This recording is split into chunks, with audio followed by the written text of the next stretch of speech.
Hello everyone. In today's lecture, we are going to continue chapter number 5 Democratic Resurgence.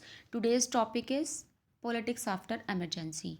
The most valuable and lasting lesson of emergency was learned as soon as the emergency was over and the Lok Sabha elections were announced.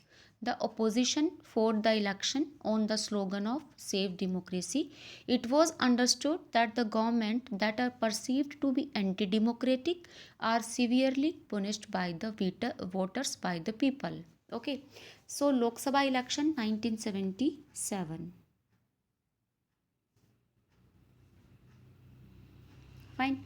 So in January 1977, after 18th month of emergency, as I told you कि जो emergency रही थी वो 18 महीने तक रही थी, तो 18 महीने की emergency के बाद फाइनली ये डिसाइड हो गया कि जो फ्रेश इलेक्शन है वो होंगे. So accordingly all the leaders and the activist were release from the jail. और इसी के अकॉर्डिंगली जितने हमारे प्रिवेंटिव डिटेंशन के बेसिस पे जिन एक्टिविस्ट को लीडर्स को अरेस्ट किया था उनको रिलीज़ कर दिया जाता है जेल से. इलेक्शन वर हेल्ड इन मार्च 1977. देखिए जनवरी में डिसाइड हुआ था ओके कि भाई फ्रेश इलेक्शन होंगे और इतने थोड़े टाइम के बीच के में ही इलेक्शंस करवा दिए जाते हैं मार्च 1977 में. Okay, the major opposition party had already been coming together in the pre-emergency period. Emergency के टाइम से पहले ही हमने देखा था कि कितने ज़्यादा एजिटेशन हो रहे थे, बंद हो रहे थे, हड़ताल हो रही थी. फाइन. तो जो अपोजिशन पार्टी है वो पहले ही आपस में मिल चुके थे, पास आ चुके थे. Now they came together on the eve of the election and formed a new party. ठीक है, अब वो एक नई पार्टी की फॉर्मेशन करती हैं. जितनी भी हमारी अपोजिशन पार्टी होती है एक नई पार्टी बनाती है जिसका नाम रखा जाता है जनता पार्टी. और इस नई पार्टी के लीडर बनते हैं जयप्रकाश नारायण. ठीक है, तो ये जनता पार्टी नई पार्टी बनती है और इसके लीडर बनते हैं जयप्रकाश नारायण जेपी, जो पहले भी सुने हैं आपने बिहार एजिटेशन के अंदर, जिन्होंने काफ़ी एक्टिवली पार्टिसिपेट किया था. And some leader of the Congress who were oppose to the emergency also joined this new party. जिन्होंने वो कुछ कांग्रेस के जो लीडर थे जिन्होंने एमरजेंसी के टाइम पे कांग्रेस को अपोज किया था वो भी अब इस पार्टी को, जो नई पार्टी बनी है ना जनता पार्टी, अब इसको ज्वाइन कर लेते हैं. Okay, some other Congress leader also come out and formed a separate party. कुछ और कांग्रेस से लीडर जो अलग हो जाते हैं जिनमें सबसे प्रोमिनेंट नेम आता है जगजीवन राम का आता है. ठीक है, जगजीवन राम के बारे में भी आपको पढ़ाऊंगी भी. तो जो जगजीवन राम है वो अपनी नई पार्टी फॉर्म करते हैं जिसका नाम रखते हैं कांग्रेस फॉर डेमोक्रेसी. राइट. तो कांग्रेस फॉर डेमोक्रेसी भी बाद में जाकर जनता पार्टी में ही मर्ज हो जाती है. क्यों? ताकि वोट जो है वो डिवाइड ना हो और किसी तरीके से कांग्रेस को हराया जा सके, यानी कि कांग्रेस आर को हराया जा सके, इंदिरा गांधी की गवर्नमेंट को हराया जा सके फ्रेश इलेक्शन में. तो इस तरीके से एक काफ़ी बड़ा अलायंस बनाती हैं और एक न्यू पार्टी की फॉर्मेशन करते हैं जिसका नाम रखा जाता है जनता पार्टी और इसको लीड करते हैं Jayaprakash Narayan. Fine. So Janata Party made this election into a referendum on the emergency. Its campaign was focused on the non-democratic character of the rule and on the various excesses that took place during this period. अब इनका main agenda क्या होता है? जनता party का main slogan क्या होता है कि वो पूरी तरीके से क्या करेंगे, डेमोक्रेसी को रिस्टोर करेंगे, डेमोक्रेसी को सेव करेंगे. क्योंकि इस टाइम पर बेसिकली जो भी कुछ एट्रोसिटीज़ हुई थी या एक्सेसेस जो भी हुए थे ड्यूरिंग दिस पीरियड उनको हाईलाइट किया जाता है. Fine. Jayaprakash Narayan became the popular symbol of restoration of democracy. पूरे तरीके से पॉपुलर सिंबल के रूप में उभर के सामने आते हैं डेमोक्रेसी के जयप्रकाश नारायण. शॉर्ट में हम इनको जेपी बोल सकते हैं. The formation of Janata party also ensured that non Congress votes would not be divided. एक तरीके से मैंने आपको पहले बताया कि इनका एक ही मकसद था इतना बड़ा अलायंस बनाने का, सारी पार्टी कंबाइंड होकर एक नई पार्टी की फॉर्मेशन करने का, ताकि जो वोट हैं वो डिवाइड ना हो. Okay, so it was evident that the going was tough. Okay, going was tough for the Congress, कि कंपटीशन पूरे तरीके से कांग्रेस के लिए काफ़ी टफ हो जाए. यही इन सब का एजेंडा था कि पूरे तरीके से कांग्रेस को हराना. Yet the final result took everyone by surprise, जैसा कि होता आया है जितने भी इलेक्शंस अभी तक हुए हैं सबके इलेक्शन ने सरप्राइज ही किया है, हर बार के इलेक्शंस ने, लोकसभा इलेक्शन ने। Okay, for the first time since independence the Congress party was defeated in the Lok Sabha election. पहली बार ऐसा हुआ था कि जो कांग्रेस पार्टी थी वो लोकसभा के इलेक्शन में हार गई थी। फाइन, पहली बार जब से हमें आज़ादी मिली है।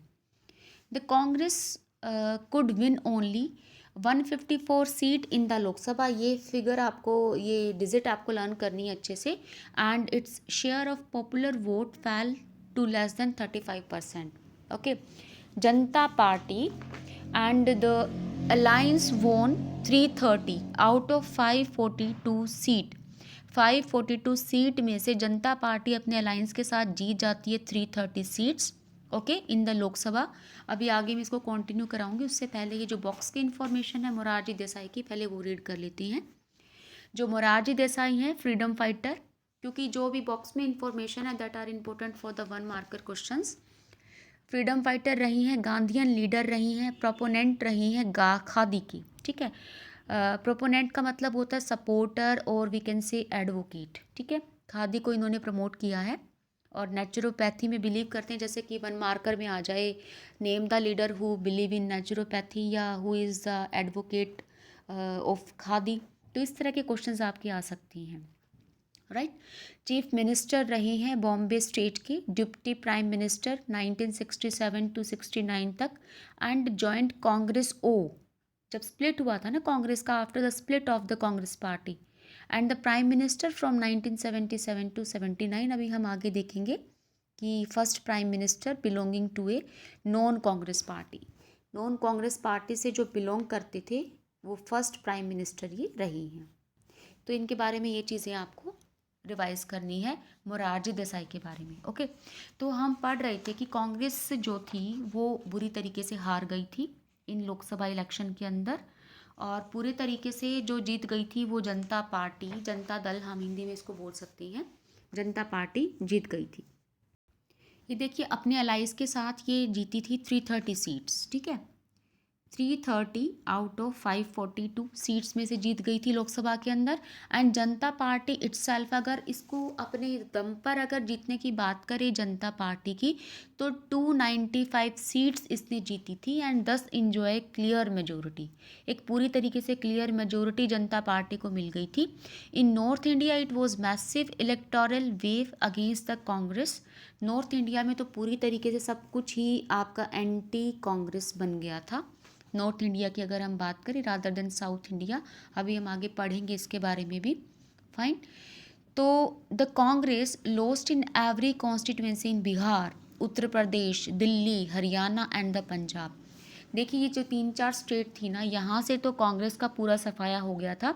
आपकी बुक में मैप है, पेज नंबर 121 पेज पे है, इसके बिल्कुल वेरी नेक्स्ट पेज पर एक मैप है, उसमें आप देख सकते हो, उसमें आपको दिखाया गया है कि किस तरीके से कुछ स्टेट के अंदर तो कांग्रेस का बिल्कुल ही सफाया हो गया था, like Bihar, Uttar Pradesh, Delhi, Haryana, Punjab. Okay, and could win only 1 seat in each Rajasthan and the Madhya Pradesh. अब राजस्थान और मध्य प्रदेश से भी लगभग मानो इसका सफाया ही हो गया था, सिर्फ एक एक सीट कांग्रेस को मिली थी एक एक कॉन्स्टिट्यूएंसी से। इवन जो इंदिरा गांधी थी ना, जो रायबरेली से हर बार खड़ी होती थी और जीतती थी, this time she was defeated from Raebareli and her son Sanjay Gandhi from Amethi. ठीक है, अमेठी से हार गए थे और इंदिरा गांधी हार गई थी रायबरेली से। ओके, अब हम करते हैं आगे कि it retained many state in the Maharashtra, Gujarat and Odisha and the virtually. अगर हम मैप में देखें ना तो हम क्या पाते हैं इलेक्शन के रिजल्ट में, आपने ये नोटिस किया होगा कि जब Congress did not lose election all over the country. ठीक है, काफ़ी सीटें हार गई थी, कांग्रेस की हार हो गई थी बुरे तरीके से, लेकिन अगर हम साउथ इंडिया की तरफ जाते हैं तो इतनी ज़्यादा बुरी सिचुएशन कांग्रेस की बिल्कुल भी नहीं थी। महाराष्ट्र की बात करें, गुजरात की करें, ओडिशा की करें, तो यहाँ पे जो सदर्न स्टेट हैं दूसरे वाली, इनमें से इसका कुछ जगह से सफाया हो गया था, लेकिन काफ़ी सारी सदर्न स्टेट में अभी भी कांग्रेस को काफ़ी सारी कॉन्स्टिट्यूएंसी से जीत मिल चुकी थी, काफ़ी सारी कॉन्स्टिट्यूएंसीज की अगर हम बात करें। Okay, so to begin with, the impact of emergency was not felt equally in all the state. सारी स्टेट में एमरजेंसी का जो इम्पैक्ट है वो इक्वली नहीं था, इट वॉज डिफरेंट। ये डिफरेंट क्यों था? क्योंकि जो स्टेट थी ना, जहाँ पे किया गया था, फोर्स्ड डिस्प्लेसमेंट किया गया था, स्टरलाइजेशन प्रोग्राम चलाए गए थे, they were mostly concentrated in the northern state. क्योंकि ये जितने भी प्रोग्राम्स चले थे ना, जो कांग्रेस के चले थे, वो नॉर्दर्न स्टेट में ज़्यादा चले थे, इसलिए नॉर्दर्न स्टेट जो थी वो ज़्यादा एंटी कांग्रेस बन गई थी rather than the southern state. But more importantly, North India had experienced some long-term changes in the nature of the political competition. Janata Party became a platform for many of these sections to come together. अब यहाँ पे जनता party, अब जो middle class है ना, middle class के लिए तो एक तरीके से जनता पार्टी एक प्लेटफॉर्म के रूप में उभर के सामने आई थी। नया, उनको नई एस्पिरेशंस, नई किरण, नई उम्मीद की किरण नज़र आ रही थी जनता पार्टी में। अब वो सोचते थे कि अपनी जितनी भी उम्मीदें हैं, एस्पिरेशन, अब हम जनता पार्टी से अपने प्रोमिसेस जो हैं वो पूरे कराएंगे। So in this sense the elections of द 1977 were not merely about the emergency. सिर्फ अब यही नहीं कह सकते कि 1977 की इलेक्शन सिर्फ इसलिए कांग्रेस हार गई कि उसने इमरजेंसी लगाई थी, बल्कि अब कोई दूसरा सब्स्टिट्यूट नज़र आ रहा था लोगों को, एक नई उम्मीद की किरण नज़र आ रही थी जनता पार्टी के रूप में, जो कि एक नई पार्टी बनी थी अभी इसी टाइम पे। तो अब लोगों को लग रहा था कि जनता पार्टी ही उनके सपनों को पूरा करेगी और काफ़ी जो है वो चेंजेस लेकर आएगी। फाइन, अभी हम आगे करते हैं जनता गवर्नमेंट के बारे में। After the election there were stiff competition among the 3 leader. जब इलेक्शन हो गए तो 3 लीडर के अंदर काफ़ी स्टिफ कंपटीशन हो गया था। ओके, तो कौन से थे वो 3 leader? Prime minister Morarji Desai, जो शुरू से ही राइवल रहे हैं इंदिरा गांधी के एवर सिंस 1966 टू 67। चरण Singh, leader of the Bharatiya Lokdal. ठीक है, ये आपको याद करना है, ये मैं यहाँ पे अंडरलाइन कर रही हूँ, you have to learn this. Charan Singh जो थे leader of the Bharatiya Lokdal and the farmer leaders from UP. ठीक है, फार्मर्स के लीडर भी थे यूपी से, और जो लीडर थे भारतीय लोकदल के लीडर थे। And the Jagjivan Ram also, who had vast experience as a senior minister in the Congress. Congress government में सीनियर मिनिस्टर रह चुके हैं, और हमने अभी पीछे पढ़ा था कि उन्होंने अपनी अलग से पार्टी भी बनाई थी कांग्रेस से स्प्लिट होने के बाद में वो मर्ज हो गई थी जनता दल में, ताकि वोट जो है वो डिवाइडेड ना हो। फाइनली जो मोरारजी देसाई है वो बनते हैं हमारे प्राइम मिनिस्टर, और उसके बाद जो opposition of emergency could keep the Janata Party together only for a while. जो इमरजेंसी का बैकग्राउंड बनाकर जनता पार्टी जो इलेक्शन जीती थी, वो कुछ टाइम के लिए ही उसको रिस्टोर कर पाती है। Okay, it's critics felt that the Janata party lacked direction. जो इसके क्रिटिक हैं वो बताते हैं कि जनता पार्टी के अंदर कमी थी, डायरेक्शन की, एक विज़न की कमी थी, लीडरशिप की कमी थी, and the common programming. Janata party government could not bring about a fundamental change in the policies from those pursued by the Congress. अब जो लोगों की उम्मीदें थी, अब लोगों को तो एकदम से चेंजेस चाहिए थे, लेकिन जनता पार्टी स्टार्टिंग में जब वो बनी तो काफ़ी उम्मीदें थी कॉमन पीपल को, मिडिल क्लास को, पुअर पीपल को, बैकवर्ड क्लासेस को। ठीक है, तो ऐसी कोई भी वो उनकी उम्मीद पूरी नहीं कर पाई, क्योंकि बेसिकली उनके कुछ क्रिटिक्स कहते हैं कि जनता पार्टी के अंदर कमी थी, एक पर्टिकुलर विज़न की कमी थी, डायरेक्शन की कमी थी, लीडरशिप की कमी थी, कॉमन प्रोग्रामिंग नहीं थी। क्योंकि कॉमन प्रोग्रामिंग कैसे होगी? क्योंकि डिफरेंट डिफरेंट जो पीपल थे, डिफरेंट लीडर्स आए थे, उन्होंने अलाइंस बनाया था, तो उनकी आइडियोलॉजी आपस में मैच नहीं कर रही थी, जिसकी वजह से कॉमन प्रोग्राम उनका नहीं था। फाइन, तो जनता पार्टी जो थी वो जल्दी ही स्प्लिट हो जाती है, and the government which was led by the Morarji Desai lost it's majority in less than 18 month. सिर्फ 18 महीने के टाइम पीरियड के अंदर ही, ठीक है, ये अपनी जो है गवर्नमेंट लूज़ कर देती हैं। क्योंकि इसके अंदर, क्योंकि एक बहुत बड़ा अलाइंस था, ताकि वोट डिवाइड ना हो इसलिए अलाइंस बनाया गया था। अब क्योंकि इनकी विज़न अलग थे, इनकी आइडियोलॉजी अलग थी, कॉमन प्रोग्रामिंग्स इनकी नहीं थी, तो अब यहाँ पे जनता दल के अंदर स्प्लिट हो जाता है। और जैसे ही जनता दल के अंदर स्प्लिट होता है तो मोरारजी देसाई की जो गवर्नमेंट है वो गिर जाती है। सिर्फ 18 महीने में ही। अनदर गवर्नमेंट हेडेड बाय चरण सिंह वॉज फॉर्म्ड। ठीक है, अब ये कांग्रेस की सपोर्ट से दूसरी गवर्नमेंट बनती है। चरण सिंह अपनी गवर्नमेंट बनाते हैं, सरकार बनाते हैं, प्राइम मिनिस्टर बनते हैं इसके बाद, जो सिर्फ 4-5 महीने तक ही टिक पाते हैं, क्योंकि बाद में जो कांग्रेस होती है अपनी सपोर्ट वापस ले लेती है। पहले अपनी सपोर्ट दे देती है और कुछ टाइम के बाद अपनी सपोर्ट जो है वो वापस ले लेती है, withdraw, decide to withdraw its support, with the result that the Charan Singh government could remain in power for just about 4 months. Fine. तो इस सिचुएशन में क्या होगा? इस सिचुएशन में fresh Lok Sabha elections were held in January 1980।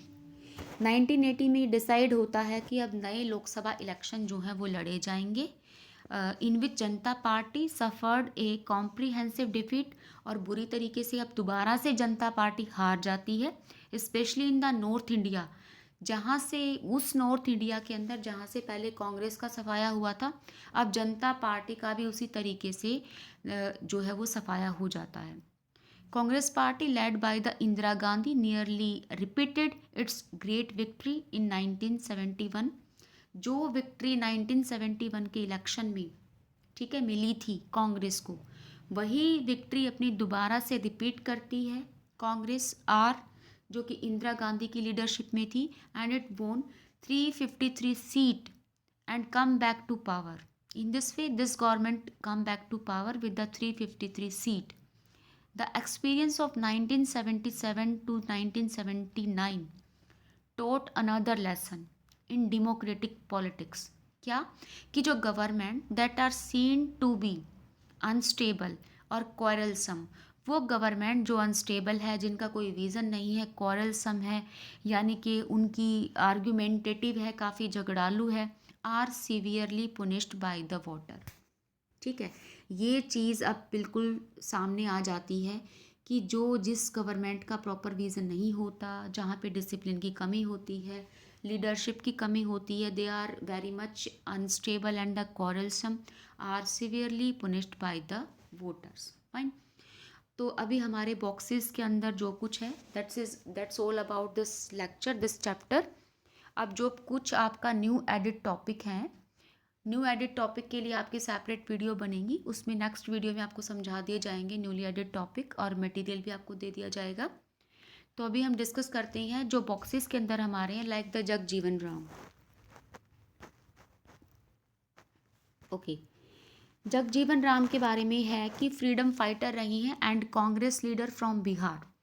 Bihar से कांग्रेस की leader रही हैं, deputy prime minister of India, Bharat के डिप्टी प्राइम मिनिस्टर रही हैं, साथ के साथ जो ये होम मिनिस्टर भी रहे हैं कुछ टाइम के लिए, from 1977 to 1979, member of Constituent Assembly and also a member of Parliament since 1952 till his death। मैं MP रही हैं 1952 से ही, and labour minister in the first ministry of the free India. जब आज़ाद भारत की पहली मिनिस्ट्री बनी थी, पहली कैबिनेट बनी थी, उस टाइम पर ये रहे थे सबसे पहले labour minister. Okay, held various other ministries from 1952 to 1977, scholar and astute. Astute का मतलब होता है क्लेवर, क्लेवर एडमिनिस्ट्रेटर, काफ़ी क्लेवर एडमिनिस्ट्रेटर ये रही हैं, स्कॉलर रही हैं। कौन? Jagjivan Ram. Now we will do Chaudhary Charan Singh. Okay, Chaudhary Charan Singh जो है prime minister of India between July 1979। अभी हमने पढ़ा था ना कि जब मोरारजी देसाई की गवर्नमेंट गिर जाती है, स्प्लिट हो जाता है, तो उस टाइम चौधरी चरण सिंह को सपोर्ट देती है कांग्रेस, लेकिन 4-5 महीने के बाद दोबारा से अपनी सपोर्ट वापस ले लेती है। तो ये सिर्फ जुलाई 1979 से जनवरी 1980 तक ही प्राइम मिनिस्टर रही हैं। फ्रीडम फाइटर थे, active in the politics of Uttar Pradesh. Uttar Pradesh से हैं ये लीडर जो किसानों को काफ़ी फेवर करते हैं, and proponent of rural and the agricultural development. Proponent का मतलब मैंने आपको बताया था, एडवोकेट करते हैं, सपोर्ट करते हैं rural and the agricultural development को। Left Congress party and founded Bharatiya Kranti दल। कांग्रेस को छोड़ दिया था और उसके बाद भारतीय क्रांति दल की फाउंडेशन की थी इन्होंने 1967 में। ये चीज़ें आपको लर्न करनी है जो बॉक्सेस में है, that are important for the 1 marker question. Okay, उसके बाद जो है ये 2 बार चीफ मिनिस्टर रह चुके हैं यूपी के, and later he was one of the founder of the Janata Dal, Janata party के फाउंडर भी होते हैं, और साथ में मतलब एक तरीके से काफ़ी हेल्प करते हैं जनता पार्टी को फाउंडेड करने में इन 1977, and became deputy prime minister and home minister. अब देखिए ये दोनों मतलब एक पोर्टफोलियो दो उनको दिया जा सकता है, दो लीडर को। अब यहाँ पे जगजीवन राम को भी दिया गया था सेम टाइम पीरियड पे, सेम टाइम पीरियड पर जो डिप्टी प्राइम मिनिस्टर रहे थे फ्रॉम 1977 टू 79, वो जगजीवन राम भी थे, साथ में चौधरी चरण सिंह भी थे, ठीक है, as well as home minister also and founder of Lokdal. Okay, so that's all about today's lecture. In the next part we will discuss some newly added topic of this chapter. So thank you for being with me.